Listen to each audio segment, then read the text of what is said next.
A new generation of stealth technology, unprecedented sensing and computing, long-range precision cruise missiles, air-dropped bombs and an ability to strike undetected against the most advanced air defenses in the world.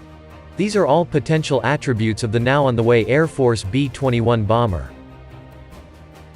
The new platform, which will form the bulk of the United States Air Force's future bomber force, cannot come soon enough.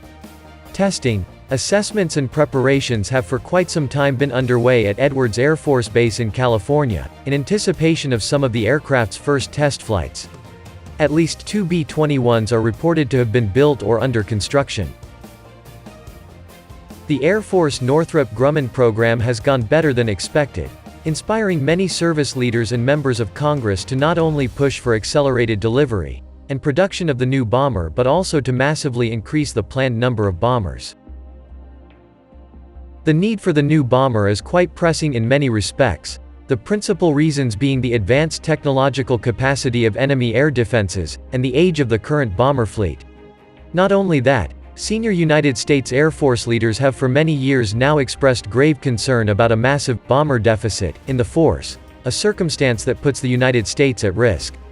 There simply have not been enough bombers, say Air Force leaders. Equally key variables include the age and size of the B-2 fleet.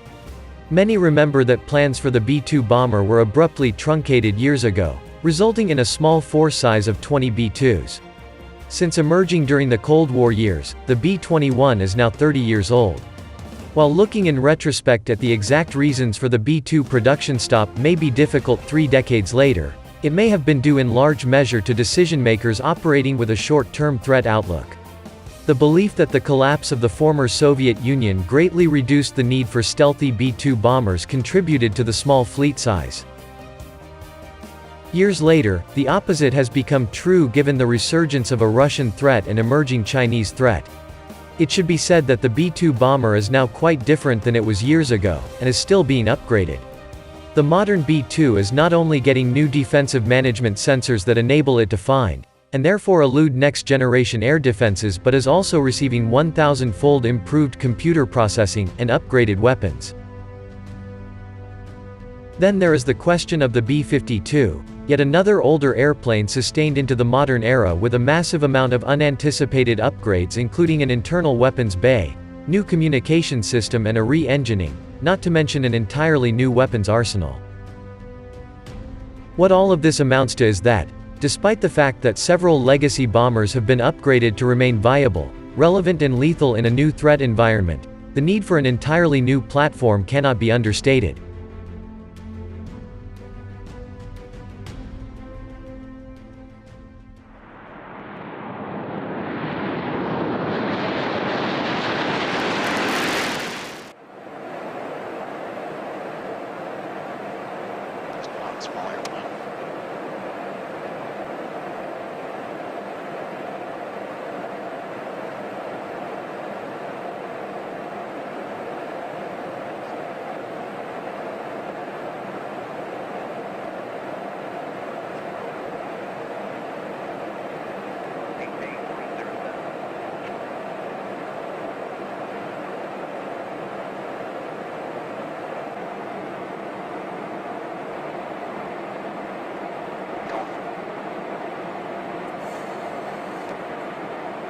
Contact.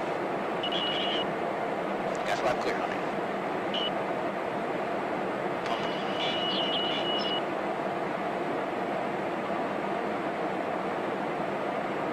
Showing 20K per aircraft, so you want 10K and then switch. Ready.